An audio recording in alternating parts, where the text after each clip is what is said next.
Perkenalkan, nama saya Fatmawati dengan nomor peserta 731273000496. Mahasiswa PPG dalam jabatan kategori 1 tahun 2024-2025.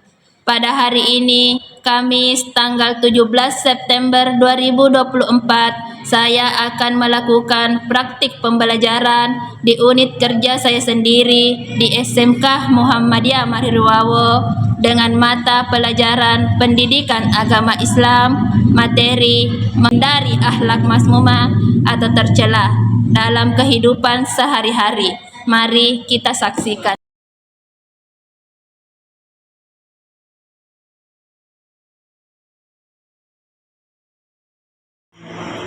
Assalamualaikum warahmatullahi wabarakatuh.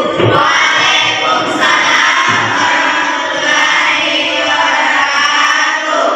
Bagaimana kabarnya hari ini? Baik. Masih semangat untuk belajar?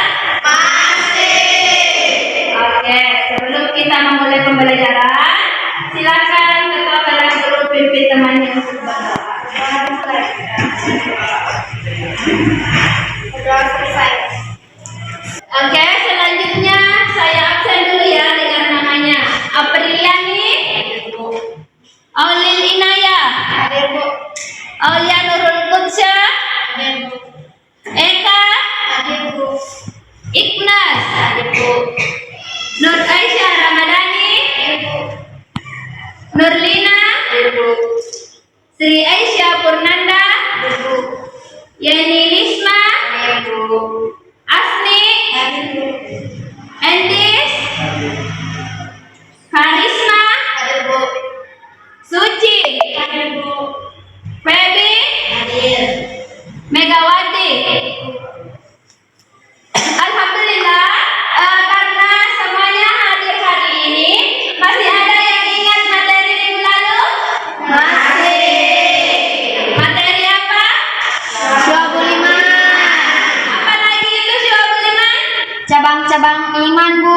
Iya, cabang-cabang iman. Ada berapa lagi cabang-cabang iman? Iya. Coba sebutkan apa? Cabang iman yang beriman dengan hati, cabang iman yang beriman dengan lisan, cabang iman yang beriman dengan hati. Oke, alhamdulillah ternyata kalian masih ingat materi minggu lalu. Selanjutnya kita akan pindah di bab baru, yaitu tentang menghindari akhlak mazmumah. Ya, namun sebelum kita bahas materi ini, saya tanya dulu, pernah tidak kalian membeli barang itu hanya ikuti tren? Pernah. Coba siapa yang bisa sebutkan contohnya? Ya, ini apa? Baju. Iya, membeli baju. Selanjutnya, pernah tidak kalian merasa iri atau ingin dipuji orang lain? Pernah. Ya. Seperti apa contohnya kita?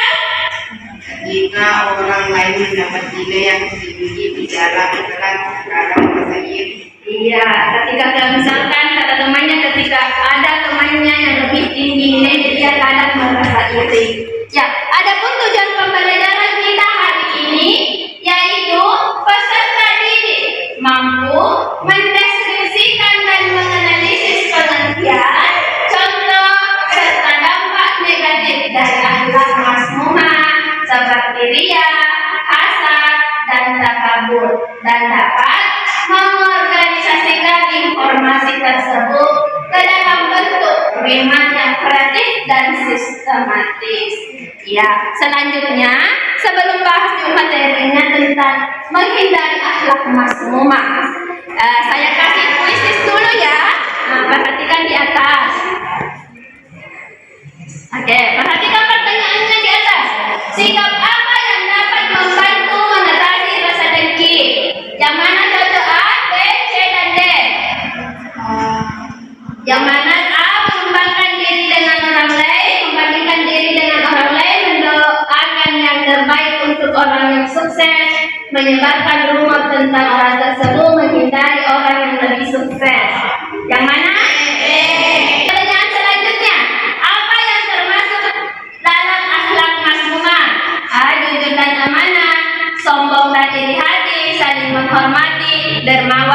B. Ya, pertanyaan terakhir. Apa yang dimaksud dengan akhlak masmumah? A. Perilaku yang baik dan terpuji. B. Perilaku yang tidak berpengaruh pada orang lain. Perilaku yang tercela dan tidak baik. Perilaku yang selalu dianggap benar. C. Oke, dari kuisis yang saya kasih, alhamdulillah kalian sudah beberapa memahami sedikit masalah materi menghindari akhlak masmumah. Adapun materi yang akan kita bahas dari akhlak masmumah dalam kehidupan sehari-hari. Yang pertama yaitu nanti kita bahas adalah sikap hidup berfoya-foya, ria dan suma, takabur, hasad, dan membiasakan diri menghindari akhlak masmumah atau tercela. Oke, sekarang perhatikan ya. Sekarang yang pertama perhatikan pengertian sikap hidup berfoya-foya. Menurut Kamus Besar Bahasa Indonesia, sikap berfoya-foya artinya yaitu mencampur-campurkan uang untuk tujuan bersenang-senang. Ya, kalian menghampur-hampurkan uang untuk tujuannya hanya bersenang-senang. Seperti yang tadi saya tanya, pernah tidak kalian membeli barang hanya mengikuti tren? Jawabannya kalian pernah, yaitu salah satu contohnya adalah membeli baju. Kalian hanya membeli baju tapi tidak dipergunakan, itu artinya kalian menghampurkan uang, tidak ada manfaatnya. Ya, adapun beberapa caranya kita menghindari sikap hidup berfoya-foya. Yang pertama, mendapat keridhaan Allah. Yang kedua, terhindar dari penyakit. Yang ketiga, tidak dianggap sebagai teman setan. Yang keempat, menumbuhkan rasa balas kasih. Yang kelima, terjaga dari perilaku Islam. Ya, ada beberapa caranya kita menghindari sikap hidup berfoya-foya. Yang pertama, membelanjakan harta sesuai dengan kebutuhan. Kita belanjakan harta kita sesuai dengan kebutuhan, bukan sesuai dengan keinginan. Ya, sepertinya tadi, kadang kita juga punya di rumahnya misalkan 3, mau lagi beli baju baru karena ketinggalan zaman, kita tanya, mau lagi beli baju baru yang diikuti tren, tetapi tidak dipergunakan juga. Atau contoh kecilnya misalkan, ketika ke sekolah, teman dekatnya beli HP iPhone, ya, HP-nya temannya itu HP baru iPhone, mau beli HP iPhone baru karena dia merasa malu, temannya pakai HP iPhone, dia HP biasa gitu. Yang kedua, banyak mengingat Allah. Yang ketiga, sering berintrospeksi diri. Yang keempat, membiasakan hidup sederhana. Yang selanjutnya yaitu memilih teman bergaul. Kita juga harus melihat teman kita ketika ingin bergaul. Lihat dulu temannya. Ketika misalkan temannya agak menyesatkan, yang mana di situ, misalkan kasih ikuti selalu pergi beli-beli barang yang mewah, padahal kita lihat juga kehidupan kita biasa-biasa saja. Kita hindari hal itu, kita berteman yang biasa-biasa saja. Karena ada pun contoh perilaku menghindari sikap hidup berfoya-foya. Yang pertama yaitu berhemat atau menjauhi gaya hidup konsumtif. Yang mana dimaksud gaya hidup konsumtif yaitu gaya hidup yang berlebihan, ya. Yang kedua, memperbanyak amal saleh. Yang ketiga, berbelanja sesuai dengan kebutuhan, bukan keinginannya. Kita belanja itu sesuai dengan kebutuhan kita, bukan keinginan kita. Selanjutnya, ya, pengertian riya dan suma. Yang dimana yang dimaksud dengan riya adalah melakukan perbuatan terpuji atau baik agar orang lain melihatnya, kemudian memberikan pujian atau apresiasi. Yang mana yang dimaksud itu misalkan pergi sholat, itu pun mau pergi sholat ketika misalkan ada guru yang melihatnya atau ada guru yang mengikuti, baru berlomba-lomba mau pergi sholat. Itu yang dibilang perbuatan ini dinilai orang lain baik. Jangan pernah sempadan misalkan dibawa ke taman sereni. Yang kedua yaitu suma. Yang mana maksud dengan suma yaitu melakukan perbuatan terpuji baik agar orang kasih. Dan di mana contohnya misalkan ketika dia menyumbang atau ingin memberikan uang kepada orang lain, dia dulu kasihnya di software atau di media sosial. Lagi nyumbang 100.000 rupiah misalkan, lagi nyumbang 5.000 rupiah baru upload dan misalkan ke WA-nya, statusnya, ke Facebooknya, yang itu dibilang. Atau misalkan dia memberitahu orang lain, dia pernah sih masih makan 50.000, ya sejenis begitu. Atau dia misalkan di masjid tadi saya menyumbang 200.000, atau misalkan angka ini dah cuma 200.000, mas sumbang kan. Nah itu contohnya.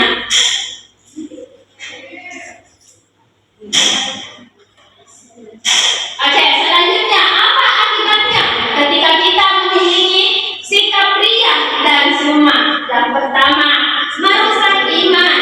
Yang kedua, merendahkan kehormatan diri.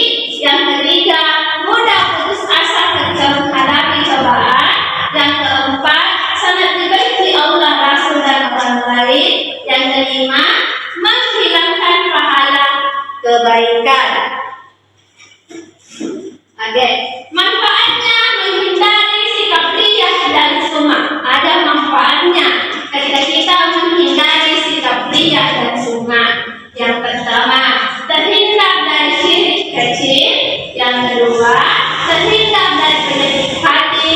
Yang ketiga, terjaga dari sifat nifaq. Yang keempat, konsisten beramal baik. Yang kelima, mendapatkan keridhaan Allah. Oke, adapun cara menghindari sikap riya dan sum'ah, ada tiga caranya agar kita dapat menghindari sikap riya dan sum'ah. Yang pertama, memahami hakikat sumber munculnya riya. Yang kedua, tidak menampakkan kebaikan. Yang ketiga, meluruskan niat dalam beramal saleh. Kita misalkan melakukan kebaikan jangan ditampakkan. Ada ibu pepatah mengatakan, ketika tangan kanan memberi jangan sampai tangan kiri mengetahuinya. Yaitu ketika misalkan kalian memberi jangan sampai orang lain tahu bahwa kalian yang membantu atau menolongnya. Selanjutnya, contoh perilaku menghindari sikap riya dan sum'ah. Ada beberapa contohnya. Yang pertama, mengingat kebaikan orang lain. Yang kedua, tidak mengupdate status di media sosial saat berbuat baik. Yang ketiga, meluruskan niat dan berdoa agar keikhlasan terjaga. Yang mana tadi disebutkan contohnya, yaitu kita tidak update agar orang lain tidak tahu apa yang kita lakukan. Oke. Yang selanjutnya itu pengertian sikap takabur. Kamus Besar Bahasa Indonesia mengatakan sikap takabur adalah merasa dirinya mulia, hebat, pandai dan sebagainya. Ada tanda-tandanya orang yang memiliki sikap takabur. Yang pertama, suka memuji dan membanggakan diri sendiri. Suka memuji dan membanggakan dirinya sendiri. Contohnya misalkan, saya itu orang pintar, di mana setiap mata pelajaran itu saya selalu dapat nilai 100. Nah, itu namanya membanggakan diri. Dibanggakan diri kita karena selalu mendapat nilai yang tinggi. Yang kedua, merendahkan orang lain. Nah, direndahkan temannya misalkan. Yang ketiga, gemar mencela orang lain. Yang keempat, terang-terangan menentang ajaran Allah. Adapun bahayanya sikap takabur, yaitu yang pertama, merugikan diri sendiri karena tidak ada keinginan untuk memperbaiki diri. Yang kedua, rusaknya hubungan silaturahmi dengan sesama. Yang ketiga, mendapat kesengsaraan hidup di dunia dan di akhirat. Oke, adapun manfaatnya kita menghindari sikap takabur, di sini ada 5. Yang pertama, menyadari hanya. Ya, selanjutnya bahaya hasad. Bahayanya kita memiliki sikap hasad. Yang pertama, merasa risau karena selalu berpikir cara menghilangkan nikmat orang lain. Yang kedua, menghancurkan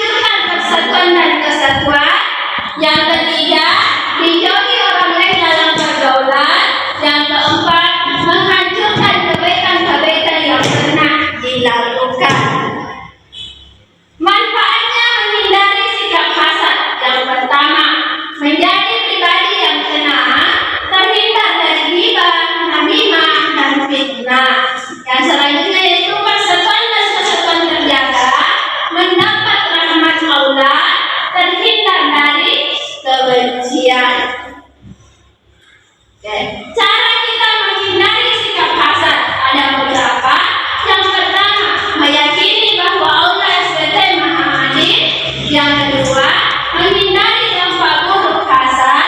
Yang ketiga, mengembangkan sikap welas asih. Yang keempat, menambah banyak teman bukan musuh. Yang terakhir, syukur nikmat. Contoh perilaku menghindari sikap hasad. Ada beberapa contohnya. Yang pertama, mengucapkan selamat kepada teman yang bahagia. Kita berikan ucapan selamat kepada teman yang bahagia atau mendapatkan misalkan nilai 100. Yang kedua, berempati kepada teman yang ditimpa musibah. Yang ketiga, memandang orang lain sebagai teman bukan lawan. Oke, yang terakhir, bagaimana caranya agar kita membiasakan diri menghindari akhlak mazmumah atau tercela? Ada beberapa. Yang pertama, mengutamakan kebutuhan pokok atau prima. Yang kedua, menumbuhkan empati. Yang ketiga, mengingat bahwa dia merupakan syirik kecil yang dapat merusak iman. Yang keempat, menyadarkan diri bukan siapa-siapa di hadapan Allah. Yang kelima, mengingat dampak buruk hasad terhadap fisik dan mental. Ya, itu tadi beberapa materi tentang menghindari akhlak mazmumah atau tercela dalam kehidupan sehari-hari. Ada yang ingin ditanyakan? Ya. Oke, kalau tidak ada, saya akan bagi kelompok.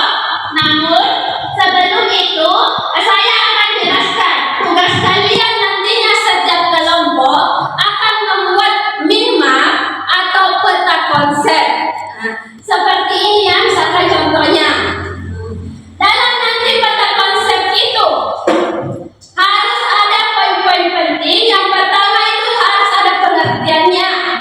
Yang kedua, harus ada contohnya. Yang ketiga, harus ada dampak negatifnya. Yang keempat itu harus ada cara menghindarinya. Contoh kecilnya misalkan kelompok satu nanti ini sikap mazmumah yaitu takabur. Dalam peta konsep nanti sikap takabur harus ada itu pengertiannya takabur, harus ada contohnya sikap takabur, harus ada dampak negatifnya dari sikap takabur, dan yang terakhir itu harus ada cara menghindarinya ya. Oke, paham sampai sini? Paham. Oke, selanjutnya saya bagi kelompok ya, ada nanti namanya Isma. Kelompok 2, Oleh Inaya, Megawati, Ikhlas, Nur Aisyah Ramadhani. Kelompok 3, Asni, Endis, Fedi, Suci. Kelompok 4, Yeni, Sri Aisyah Purnanda, Nurlina, Firda. Oke, silakan setiap kelompok bertemu dengan teman kelompoknya.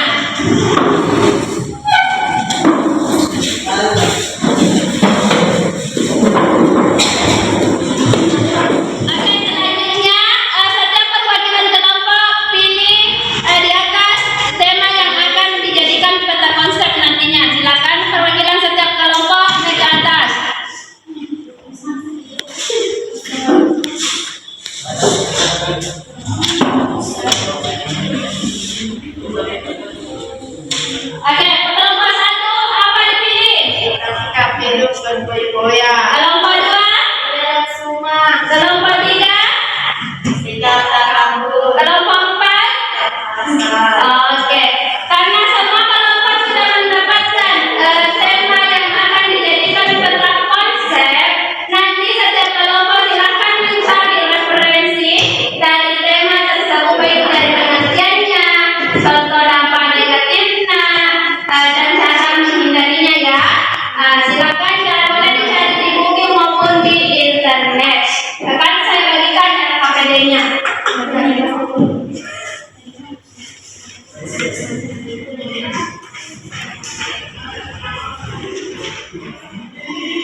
dan HP. HP-nya ada yang menulis, tulisnya ada yang cari. Silakan.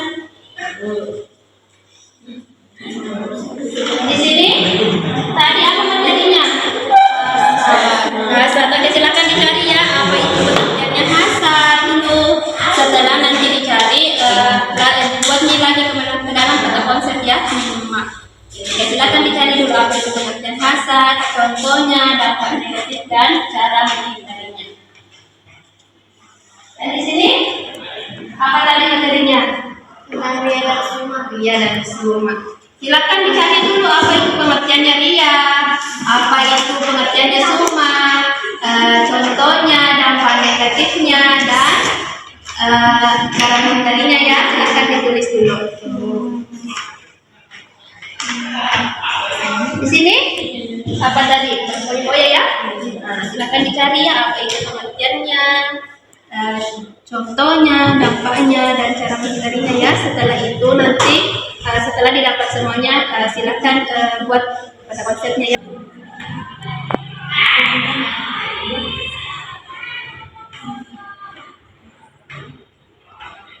Silakan dibuat ya pada konsepnya karena kan sudah didapat materinya pada konsepnya. Nah, yang tidak nanti digunakan kolomnya hapus saja ya.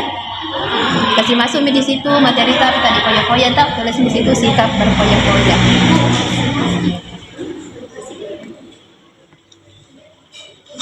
Yang di sini tadi contohnya silakan diganti di sini. Sikap apa tadi tugasnya? Sikap takabur kan ada saja 4 poinnya dong. Yang sebagian ini kolomnya dihapus saja ya.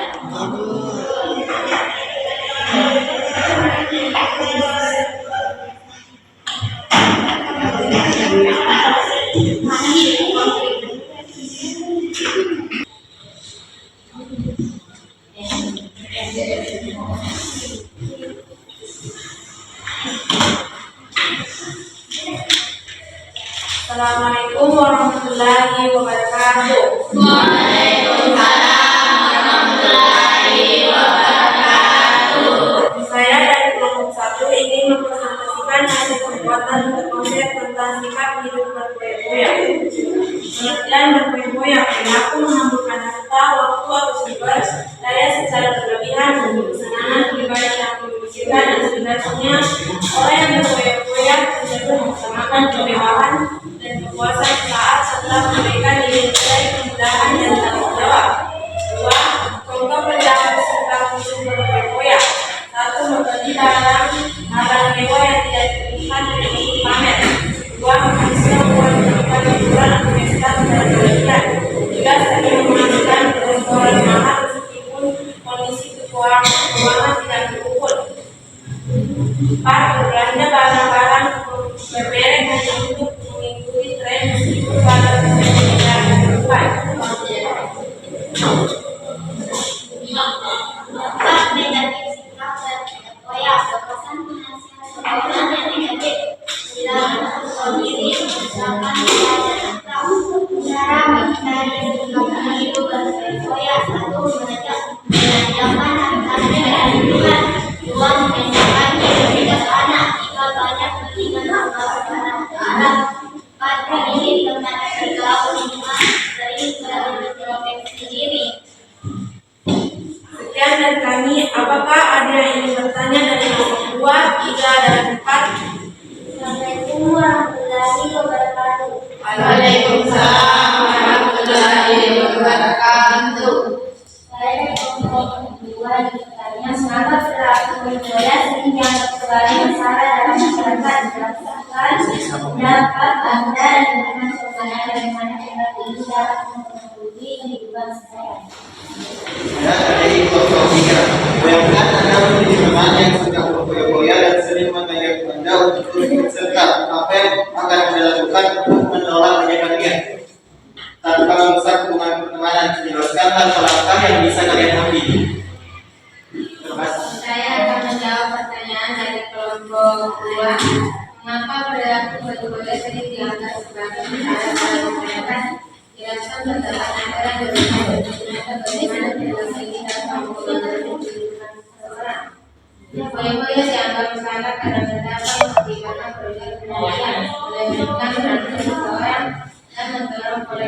berfoya benar-benar. Contohnya, seorang yang sedang berfoya bisa kehilangan tabungannya terjebak dalam dosa dan mengalami kesakitan bersama semua. Pertanyaan dari kelompok 3, Bayang sama memiliki teman yang suka berfoya-foya dan sering mengajak Anda untuk ikut serta. Apa yang akan Anda lakukan untuk mengelola adik-adik tanpa merusak hubungan pertemanan? Jelaskan langkah yang akan Anda ambil.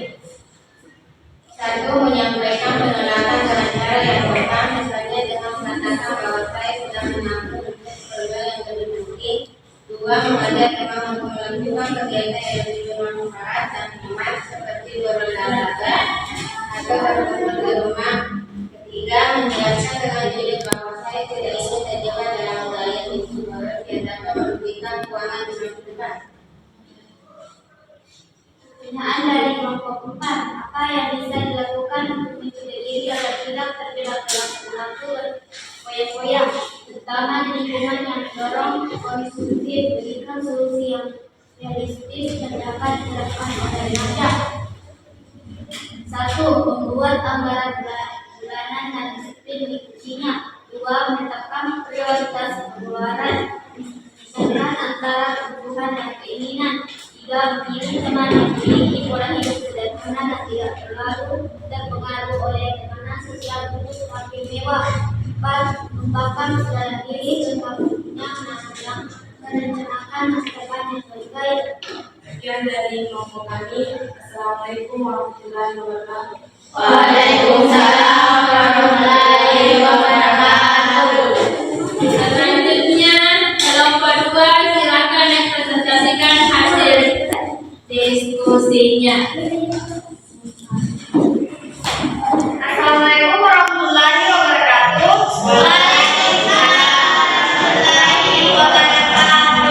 Perkenalkan, kami dari kelompok 2 akan mempresentasikan hasil kerja kelompok kami terkait akhlak mazmumah atau sifat tercela tentang ria dan sumah. Yang pertama, pengertian ria dan sumah.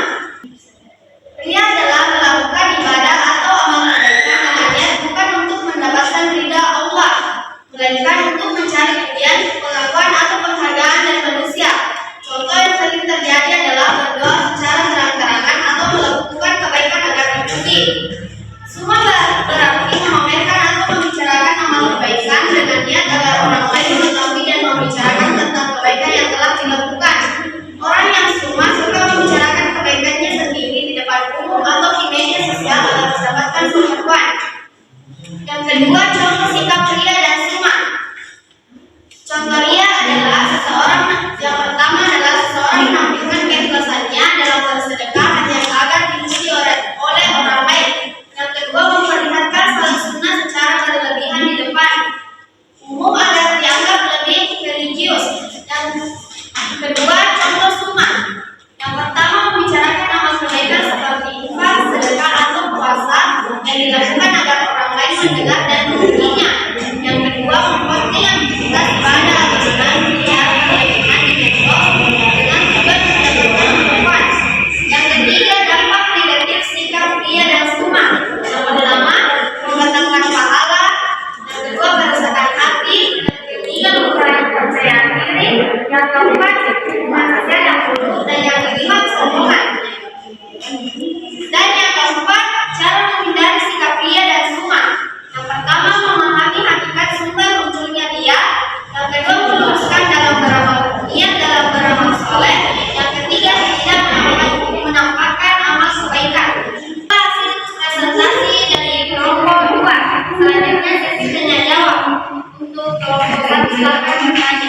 Assalamualaikum warahmatullahi wabarakatuh. Waalaikumsalam warahmatullahi wabarakatuh.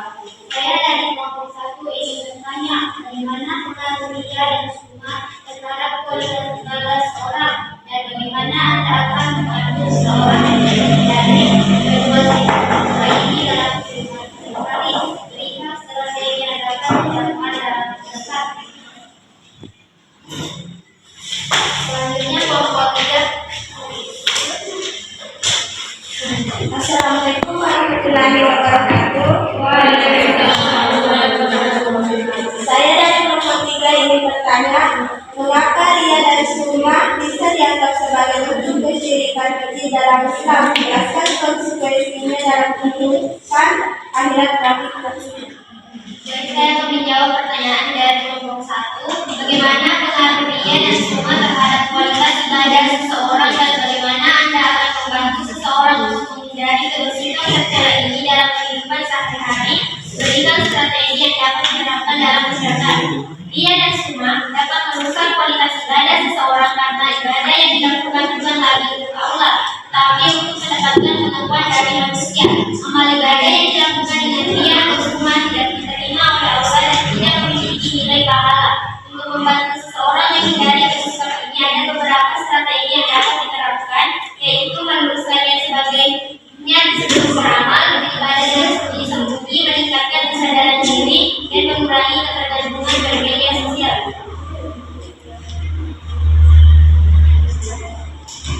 Saya akan menjawab pertanyaan dari kelompok 9.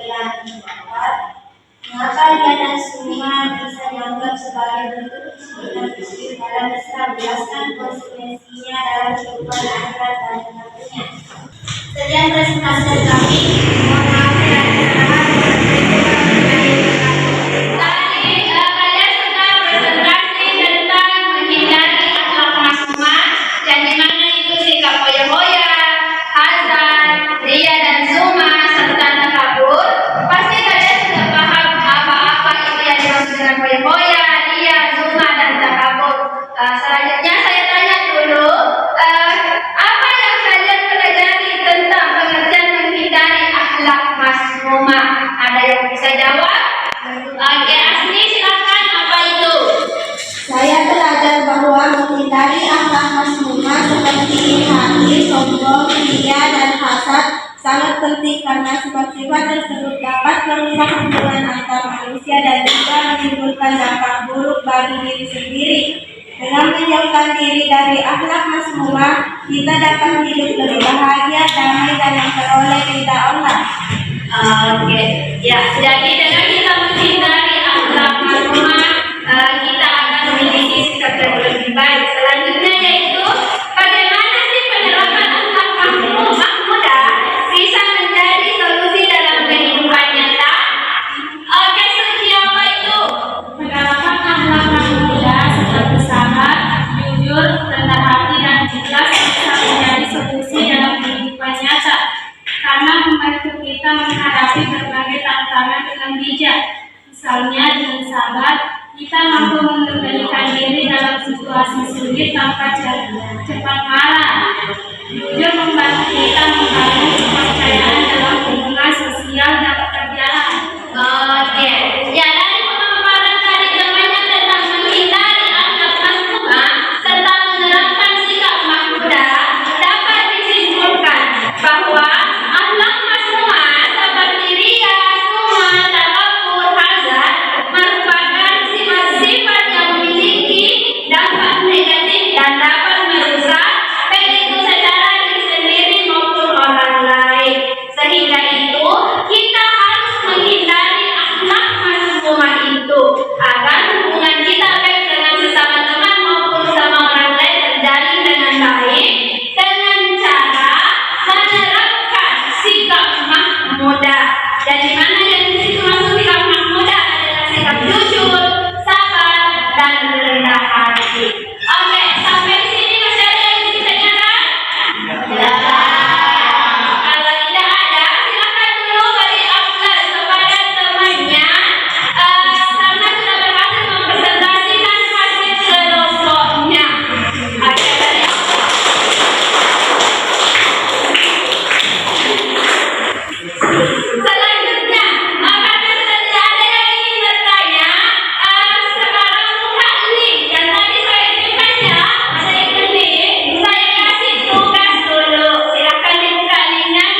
Dibawanya Yeni,